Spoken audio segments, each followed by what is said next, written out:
Good morning, good afternoon, and good night to every single one of you out there watching this video. Welcome to today's gaming news. We have plenty to talk about, so let's get started with... After 30 years of service under the Sony umbrella, Jim Ryan, PlayStation CEO, announced his retirement for next year. Just like previous CEO, Jim Ryan has been part of the company for a long time, has seen the birth of a great franchise and legacy. He was part of the company from even before the start of PlayStation 1. He has a long journey already written down, and now he's shared his need to step down and retire. He commenting a bit saying, "I feel humbled at having the opportunity to lead a company delivering products that touch millions of lives. I'm immensely proud of what we have achieved and very optimistic for the future of Sony Interactive Entertainment." Since his announcement, Sony has already announced who will be stepping in line for the CEO position for a little while, it's not forever.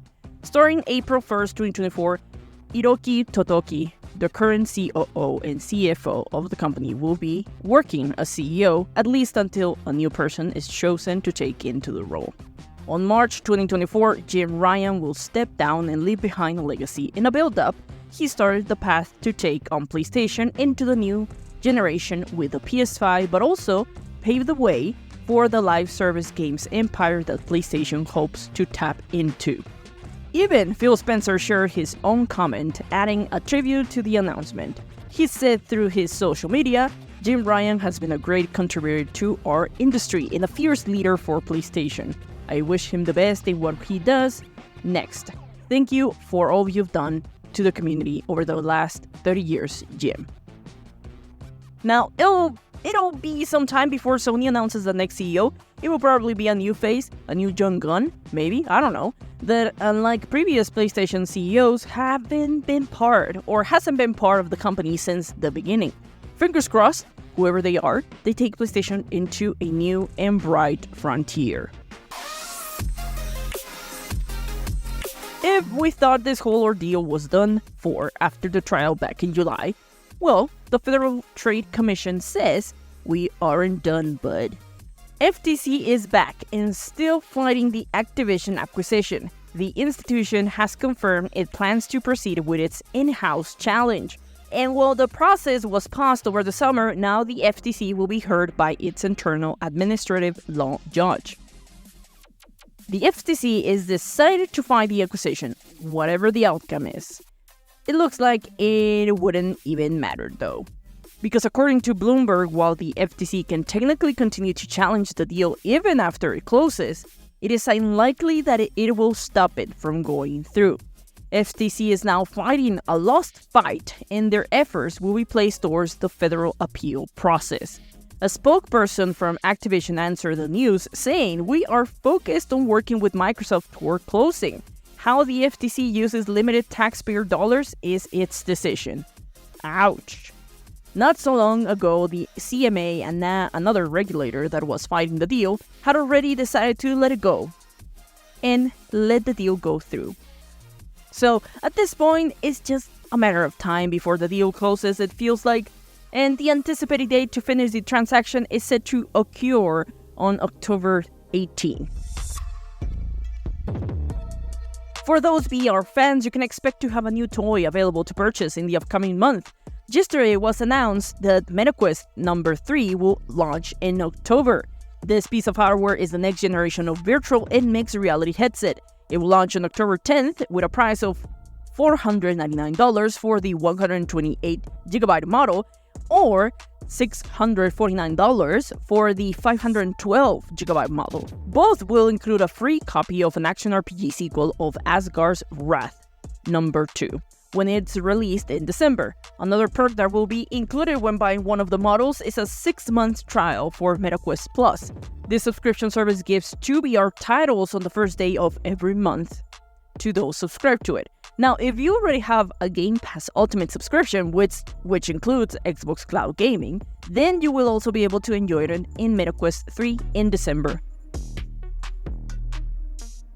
Buckle down as it becomes a recent trend of news involving companies' layoffs that keep coming up week by week, this time for Sega and Epic Games. First, Epic Games will be laying off 16% of its staff, around 900 people. These job cuts were announced in the memo staff from Epic CEO Tim Sweeney to the rest of staff. In that memo, he stated some of the layoffs will affect Super Awesome, a department that Epic Games acquired a while back to create kid-safe services. However, it has also been made public that other studios are also affected, like developer Mediatonic, creators of Fall Guys, and Psyonix, creators of Rocket League.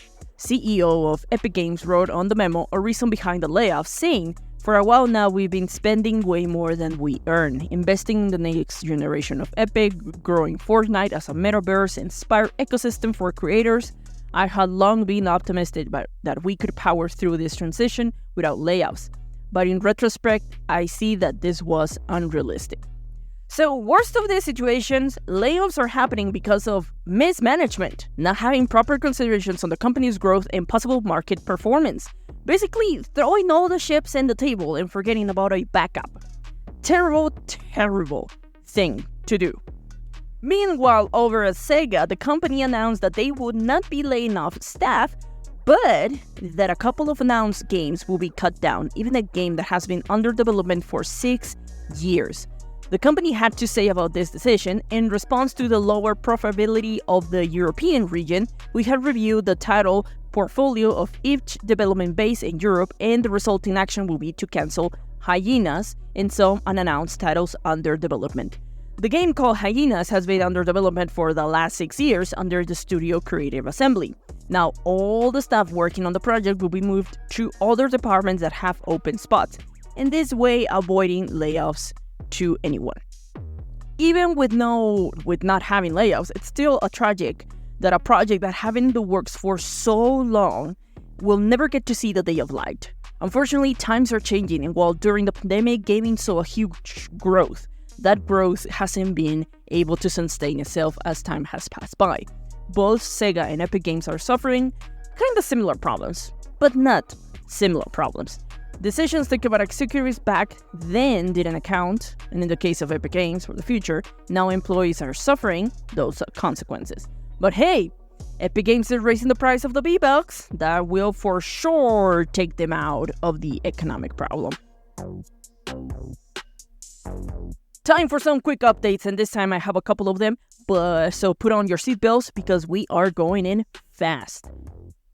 Cities Skylines 2 will be delayed for the consoles version and moved till 2024. The PC version is still set to come out this October. Studio Starbreeze has decided to backtrack on their decision to make Payday 3 always online. This after the game has suffered enormous problems with connectivity and server issues. The game has mostly negative reviews because of that. Hopefully this changes once the studio removes that feature from the game. Horizon Forbidden West Complete Edition was announced for PS5 and PC. The title is coming to the console next week on October 6th, while for PC it will be available in early 2024. The edition would include the expansion, Burning Shores, and some digital bonuses, like a soundtrack, an art book, a comic book, and some in-game items. The cost of the game will be $60. These next couple of quick updates are rumors, so take them with a grain of salt.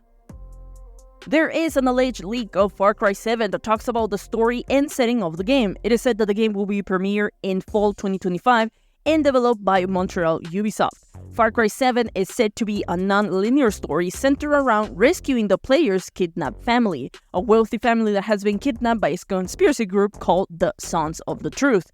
The player will have limited time to rescue the family, around 74 hours, but there will be options to pause the game. As well as having to decide which family members to rescue, it is possible to leave some of them to die, but this can affect the end of the story.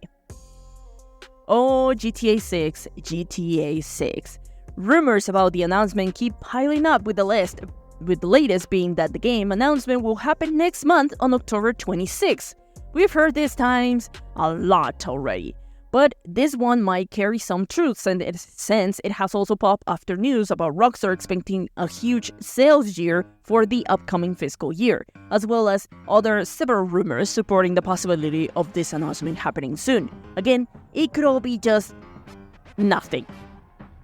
Finally, This one is not a rumor. EA has dislisted recent FIFA games from digital front stores. This is part of the new rebranding that the company is undergoing after launching their own FIFA called EA Sports FC. Though, if you own any of those FIFA games, you can still buy in-game purchases. Another reason behind this has to do with EA losing the license of the games with FIFA, meaning they no longer have permission to publish any new and older games of the franchise. But that's all for this episode. What are your thoughts on this gaming news? Let me know in the comment section. I'm the Honey Badger, and I love to talk about everything gaming from news to games. If you liked the video, remember to leave a like and share. It really helps. Don't forget to subscribe. See you in the next video. Keep on gaming.